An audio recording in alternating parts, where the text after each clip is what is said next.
Hi hello ನಮಸ್ಕಾರ ಸ್ನೇಹಿತರೆ. ಅಸಲಿ ಆಟ ಈಗ ಶುರುವಾಗ್ತದೆ.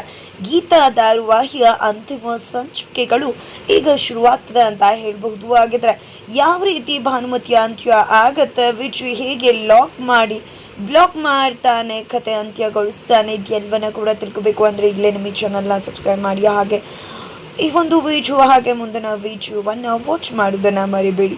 ಇಲ್ಲಿ ಗೀತಾ, ಚಂದ್ರಿಕಾ ಹಾಗೆ ಸುಧಾರಾಣಿ, ಶೇಖರ್ ಎಲ್ಲರೂ ಕೂಡ ವಿಜಯನ ದೇವಸ್ಥಾನಕ್ಕೆ ಕರ್ಕೊಂಡು ಬಂದಿದ್ದಾರೆ. ಆ ಕಡೆ ಭಾನುಮತಿನ ಮಗ ತರಾಟೆಗೆ ತಗೊಂಡಿದ್ದಾನೆ. ಈ ಕಡೆ ಅಮ್ಮ, ಯಾವತ್ತಮ್ಮ ನಮ್ಗೆ ಅಧಿಕಾರ ಹೆಸರು ಎಲ್ಲ ಸಿಗೋದು, ಯಾಕಮ್ಮ ಆ ಮನುಷ್ಯನ ಮದುವೆ ಆಗಿದ್ರಿಂದ ಏನಮ್ಮ ಸಿಕ್ತು, ಆ ಮನುಷ್ಯನ ಅಪ್ಪ ಅಂತ ಯಾಕಮ್ಮ ಕರಿಬೇಕು ನಾನು? ವಿಜಯ್ ಮಾತ್ರ ಈ ಮನೆ ಮಗನ, ನನಗೆ ಮಗ ಆಗಿರೋ ರೈಟ್ಸ್ ಇಲ್ವಾ? ನನಗೆ ಯಾವುದೇ ರೀತಿ ಅಧಿಕಾರ ಇಲ್ವಾ? ಎಲ್ಲ ಮಾತ್ರ ಅವನಿಗೆ ಮಾತ್ರನೇನ? ಈ ರೀತಿ ಆದರೆ ಯಾಕಮ್ಮ ಇಲ್ಲಿ ಇರಬೇಕು? ಉಣ್ಕೊಂಡು ಜಾಗ ಸಿಗಬೇಕು ಅನ್ನೋ ಕಾರಣಕ್ಕೆ ಇಲ್ಲಿ ಇರಬೇಕಾ? ಇದಕ್ಕೆ ಇಷ್ಟು ದಿನ ಇದನ್ನೆಲ್ಲ ಮಾಡಿದ್ದು ಯಾವ ಅಧಿಕಾರ ಇದೆ ಅಂತ ಹೇಳ್ತಿದ್ರೆ ಏನು ಮಾತಾಡ್ತಿದ್ಯಾ ಮಗನೇ? ಟೈಮ್ಗೋಸ್ಕರ ಕಾಯಬೇಕು ಅಂದಾಗ ಎಷ್ಟು ದಿನ ಅಮ್ಮ ಕಾಯೋಕ್ಕಾಗತ್ತೆ? ಎಲ್ಲದಕ್ಕೂ ಕೂಡ ಒಂದು ಲಿಮಿಟ್ ಇರುತ್ತೆ ಅಲ್ವಾ? ಇವತ್ತು ನೋಡಿದ್ಯಲ್ಲ ಎಷ್ಟು ಅವಮಾನ ಆಯಿತು ಅಂತ. ಎಲ್ಲದಕ್ಕೂ ಮಾತ್ರ ವಿಜಯನೇ ಬೇಕಲ್ವಾ? ನಾವು ಮಗನಾಗಿ ಯಾವುದೇ ರೀತಿ ಯೂಸ್ ಇಲ್ಲ, ಅವಶ್ಯಕತೆ ಇಲ್ಲ ಅಂದಮೇಲೆ ಏನು ಅರ್ಥ ಈ ಮನೆ ಮಗನಾಗಿ ಅಂತ ಕೇಳ್ತಿದ್ದಾನೆ. ಇಲ್ಲ ಮಗನೇ, ಇವತ್ತು ನನಗೆ ಆಗಿದ್ದ ಅವಮಾನಕ್ಕೆ ಖಂಡಿತ ನ್ಯಾಯ ಸಿಗತ್ತೆ. ಒಂದೇ ಕಲ್ಲಲ್ಲಿ ಎರಡು ಹಕ್ಕಿ ಹೊಡೆಯೋ ಟೈಮ್ ಬಂದಿದ್ದಾಯಿತು. ಇವತ್ತು ಎಲ್ಲದಕ್ಕೂ ಕೂಡ ಅಂತ್ಯ ಮಾಡುವ ಸಮಯ ಬಂದಿದ್ದಾಯಿತು. ಅಸಲಿ ಆಟ ಅನ್ನೋದು ಇವಾಗ ಶುರುವಾಗ್ತಾ ಇದೆ ಅಂತ ಹೇಳ್ತಿದ್ದಾರೆ. ಜೊತೆಗೆ ಇವತ್ತು ಎಲ್ಲದಕ್ಕೂ ಕೂಡ ಉತ್ತರ ಸಿಗತ್ತೆ. ನೀನು ಏನು ಬಯಸ್ತಿದ್ಯೋ ಅದು ನಿನಗೆ ಇವತ್ತು ಸಿಗತ್ತೆ ಅಂತ ಹೇಳ್ತಿದ್ದಾರೆ ಭಾನುಮತಿ. ಆ ಕಡೆ ಎಲ್ಲರೂ ಕೂಡ ಸೇರಿಕೊಂಡು ವಿಜಯ್ ಏನಾಗಿದೆ ನನಗೆ, ಹೊರಗಡೆ ನಾವು ವಾಕಿಂಗ್ ಹೋಗ್ತಾ ಇಲ್ಲ, ಯಾಕಂದರೆ ಅಲ್ಲಿ ಕೇಳೋ ಪ್ರಶ್ನೆಗಳಿಗೆ ನಮಗೆ ಉತ್ತರ ಕೊಡೋಕ್ಕಾಗಲ್ಲ. ಎಲ್ಲ ನಿನ್ನ ಏನು ಹೇಳ್ತಿದ್ದಾರೆ ಗೊತ್ತಾ? ತಲೆಯಲ್ಲಿ ಜೇಡಿ ಮಣ್ಣು ತುಂಬ್ಕೊಂಡಿದ್ದಾನೆ ನಿಮ್ಮ ಮನೆ ಮಗ ಅಂತ. ಅಷ್ಟೆಲ್ಲ ದ್ರೋಹ ಮಾಡಿ ಮೋಸ ಮಾಡಿದ್ರು ಕೂಡ ಅವಳನ್ನೇ ನಂಬ್ತಿದ್ದಾನಲ್ಲ, ಏನು ತಲೆ ಕೆಟ್ಟು ಹೋಗಿದ್ಯಾ ನಿಮ್ಮ ಮಗಂಗೆ ಅಂತ ಪ್ರಶ್ನೆ ಮಾಡ್ತಿದ್ದಾರೆ ಅಂತ ಹೇಳ್ತಿದ್ದಾರೆ. ಏನು ಮಾತಾಡೋಕೆ ಬಂದಿದ್ದೀರಾ ನೀವು ಅಂತ ಕೇಳ್ತಿದ್ರೆ ಏನು ಮಾತಾಡ್ತಿದ್ದೀವಿ, ಸರಿಯಾಗೇ ಮಾತಾಡ್ತಿದ್ದೀವಿ. ಭಾನುಮತಿ ಏನು ಅನ್ನೋದನ್ನ ಅರ್ಥ ಮಾಡಿಸೋಕೆ ನಿನ್ನನ್ನು ಕರ್ಕೊಂಡು ಬಂದಿದ್ದು. ಮನೇಲಿ ಏನಾದರೂ ನಾವು ಅರ್ಥ ಮಾಡ್ಸೋಕೆ ನೋಡಿದ್ರೆ ಅಲ್ಲಿ ಭಾನುಮತಿ ಎಂಟ್ರಿ ಕೊಟ್ಟು ಡ್ರಾಮಾ ಮಾಡೋಕೆ ಶುರು ಮಾಡಿಬಿಡ್ತಾಳೆ. ಅವಳು ಬರ್ತಿದ್ದಾಗೆ ನಾವು ಏನು ಹೇಳಿದ್ರು ಕೂಡ ಅವಳು ಮುಂದೆ ನಿನಗೆ ನಾವು ಕೌಂಟೇ ಆಗೋದಿಲ್ಲ. ನಮ್ಮನ್ನೇ ಅಲ್ಲಿಗೆ ಎಳೆದ್ಬಿಡ್ತೀಯ, ನಮ್ಮನ್ನೇ ಮಾತಾಡಿಸ್ದೆ ಸುಮ್ಮನೆ ಇದ್ಬಿಡ್ತೀಯ.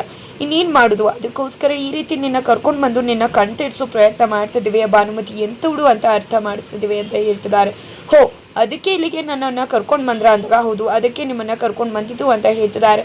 ಹೌದು, ಆ ಭಾನುಮತಿ ನಿಮ್ಮ ಅಪ್ಪನ್ನ ಕೊಂದ್ರು, ಆದರೆ ನಿಮ್ಮ ಅಪ್ಪನ ಕೊಂದ್ರು ನಿಮಗೆ ಅವಳು ಕೊಂದಿಲ್ಲ ಅಂತಾನೆ ಅನ್ನಿಸ್ತದ. ಯಾಕಂದರೆ ನಿಮ್ಮ ತಂದೆ ಇಲ್ವಲ್ಲ ಬದುಕಿದ್ದು ಸತ್ಯ ಹೇಳೋದಕ್ಕೆ. ಆದರೆ ನಾನಿದ್ದೀನಲ್ವ, ನನ್ನ 18 ವರ್ಷಗಳ ಕಾಲ ಕತ್ಲು ಕೋಣೆಲಿ ಕೂಡ ಹಾಕಿದ್ಲು, ಬೆಳಕನ್ನು ಕೂಡ ನೋಡಲಿಲ್ಲ, ನಾನು ಜೀವಂತವಾಗಿದ್ದೇನಲ್ಲ, ನನ್ನ ಮಾತು ಯಾಕೆ ನಂಬೋದಿಲ್ಲ ನೀವು ಅಂತ ಕೇಳ್ತಿದ್ದಾರೆ. ಜೊತೆಗೆ ಆ ಕಡೆ ಚಂದ್ರಿಕರು, ಏನು ವಿಜಯ್ ನನ್ನನ್ನು 20 ವರ್ಷ ಜೈಲಲ್ಲಿ ಕೊಳೆಯೋ ಹಾಗೆ ಮಾಡಿದ್ಲು, ಗಂಡ ಮಗುವಿಂದ ದೂರ ಮಾಡಿದ್ಲು, ಅದನ್ನು ಸಾಕ್ಷಿ ಸಮೇತ ಕೂಡ ಪ್ರೂವ್ ಮಾಡಿದ್ದೆ. ಆದರೆ ಇವಾಗ ನಿನಗೆ ಅದ್ರ ಮೇಲೆ ನಂಬಿಕೆನೇ ಇಲ್ವಾ ಅಂತ ಚಂದ್ರಿಕಾ ಕೇಳ್ತಿದ್ದಾರೆ. ಮಗನೇ, ನನ್ನ ಮಗನಿಂದ ನನ್ನ ಗಂಡನಿಂದ ದೂರ ಮಾಡಿ ನನಗೆ ಪ್ರಜ್ಞಾಯನ ಸ್ಥಿತಿಗೆ ಹೋಗದ್ದೆ. ಜೊತೆಗೆ ನಾನು ಯಾರು ಅನ್ನೋದೇ ಗೊತ್ತಿರಲಿಲ್ಲ. ಇದು ಎಲ್ಲವನ್ನ ಮಾಡಿದ ಅವಳನ್ನ ಹೇಗಪ್ಪ ನಮ್ಮದೇ ಅಂತ ಸುಧಾರಾಣಿ ಪ್ರಶ್ನೆ ಮಾಡ್ತಿದ್ದಾರೆ. ನೀನು ನಾನು ಒಂದಾಗಬಾರ್ದು, ದೂರ ಆಗಬೇಕು ಅಂತ ನೀನನ್ನು ಕಿಡ್ನ್ಯಾಪ್ ಮಾಡಿಸಿದ್ಲು, ನಮ್ಮಿಬ್ಬರಿಗೆ ಎಷ್ಟೆಲ್ಲ ಕಾಟ ಕೊಟ್ಲು. ಇಷ್ಟೆಲ್ಲ ಕಾಟ ಕೊಟ್ಟರು ಕೂಡ ಅವಳ ಮಾತನ್ನೇ ನಂಬ್ತಿದ್ಯಾ ವಿಜಯ್? ಇದೆಲ್ಲ ನಾವೇ ಮಾಡಿರೋ ಕ್ರಿಯೇಷನ್ಸ್ ಆಗ್ಬಿಟ್ಟಿದ್ಯಾ ನಿನಗೆ ಅಂತ ಗೀತಾ ಹೇಳ್ತಿದ್ದಾಳೆ. ಈಗ ಏನು ಮಾತಾಡ್ತಿದ್ರಾ ನೀವು ಅಂದಾಗ, ಹೌದು ಒಂದು ಬಾರಿ ತಪ್ಪನ್ನ ನೀನು ನಂಬ್ಕೊಂಡೆ ಅಂದರೆ ಏನೋ ಪಾಪ ಇನ್ನೂಸೆಂಟ್ ಅಂತ ಹೇಳ್ತೀವಿ, ಗೊತ್ತಾಗ್ಲಿಲ್ಲ ಅಂದರೆ ದಡ್ಡ ಅಂತೀವಿ. ಆದರೆ ಪದೇ ಹಳ್ಳಿಗೆ ಬೀಳ್ತಿದ್ರೆ ಏನಂತೀವಿ ಗೊತ್ತಾ? ಮೂರ್ಖ ಅಂತೀವಿ. ಜನಗಳು ಕೂಡ ಹೇಳ್ತಿರೋದು ನಿನ್ನ ಮೂರ್ಖ ಅಂತಾನೆ ಅಂತ ಹೇಳ್ತಿದ್ದಾರೆ. ಏನಿವಾಗ ಏನು ಅರ್ಥ ಆಗ್ಬೇಕು ನನಗೆ? ನಾನು ಮೂರ್ಖನೂ ಅಲ್ಲ, ಏನೂ ಅಲ್ಲ, ನನಗೆ ಸತ್ಯ ಎಲ್ಲ ಕೂಡ ಗೊತ್ತಿದೆ ಅಂತಾರೆ. ಏನು ಮಾತಾಡ್ತಿದ್ಯಾ ವಿಜಯ್ ಅಂದಾಗ, ಹೌದು ಎಲ್ಲ ಸತ್ಯ ಕೂಡ ಗೊತ್ತಿದೆ. ಆ ಭಾನುಮತಿ ನಾಟಕ ಮಾಡ್ತಿದ್ದಾಳೆ ಅಂತ ಕೂಡ ಗೊತ್ತಿದೆ. ನನ್ನ ಬೆನ್ನಿಂದ ಏನು ನಡೀತಿದೆ ಅಂತ ಕೂಡ ಗೊತ್ತಿದೆ. ಆದರೂ ಕೂಡ ನಾನು ಮುಖವಾಡನ ಕಳ್ಸೋಕೆ ಮುಖವಾಡನ ಹಾಕ್ಕೊಳ್ಳೇಬೇಕಾಗಿದೆ. ಆ ಭಾನುಮತಿ ಯಾವ ರೀತಿ ಮುಖವಾಡ ಹಾಕ್ಕೊಂಡು ನಮ್ಮ ಮುಂದೆ ನಾಟಕ ಮಾಡ್ತಿದ್ದಾಳೋ ಅದೇ ರೀತಿ ನಾನು ಕೂಡ ಮುಖವಾಡ ಹಾಡ್ಕೊಂಡು ನಾಟಕ ಮಾಡ್ತಿದ್ದೀನಿ. ನನ್ನನ್ನು ನಂಬಬೇಕು, ಅವಳು ನಂಬಿಕೆನ ಗಳಿಸ್ಕೊಂಡಿದ್ದೀನಿ, ಅದಕ್ಕೋಸ್ಕರನೇ ಇಷ್ಟೆಲ್ಲ ಮಾಡಿದ್ದು ಅಂತ ಹೇಳ್ತಿದ್ದಾನೆ ವಿಜಯ್. ಹಾಗಿದ್ರೆ ನಿನ್ನ ಉದ್ದೇಶ ಏನು ಅಂತ ಕೇಳ್ತಿದ್ರೆ, ನನ್ನ ಉದ್ದೇಶ ಬೇರೆ ಏನೂ ಅಲ್ಲ. ಇವತ್ತು ಅವಳಿಗೆ ಕೊನೆ ದಿನ, ಇವತ್ತು ಅವಳನ್ನ ಅಂತ್ಯಗೊಳಿಸ್ತೀನಿ, ಇವತ್ತು ಅವಳನ್ನ ಸಾಯಿಸ್ತೀನಿ ಅಂತ ವಿಜಯ್ ಹೇಳ್ತಿದ್ದಾನೆ. ಎಲ್ಲರೂ ಕೂಡ ಶಾಕ್ ಆಗ್ತಿದ್ದಾರೆ. ಜೊತೆಗೆ ಆ ಕಡೆ ಕೂಡ ಏನಮ್ಮ ಪ್ಲ್ಯಾನ್ ಮಾಡ್ಕೊಂಡಿದ್ಯಾ ನೀನು ಅಂದಾಗ, ಇವತ್ತು ನನ್ನನ್ನು ಸಾಯಿಸ್ತಾನೆ ಅಂತ ಹೇಳ್ತಿದ್ದಾರೆ. ಯಾರಮ್ಮ? ವಿಜಯ್ ನನ್ನನ್ನು ಸಾಯಿಸ್ತಾನ ಅಂದಾಗ, ಇಲ್ಲ ವಿಜಯ್ ಅಲ್ಲ ನನ್ನನ್ನು ಸಾಯಿಸೋದು, ನೀನು ಅಂತಿದ್ದಾರೆ. ಏನಮ್ಮ ಮಾತಾಡ್ತಿದ್ಯಾ ಅಂದಾಗ, ಹೌದು ಅಸಲಿ ಆಟ ಈಗ ಶುರುವಾಗತ್ತೆ ಅಂತ ಹೇಳ್ದೆ ಅಲ್ವಾ?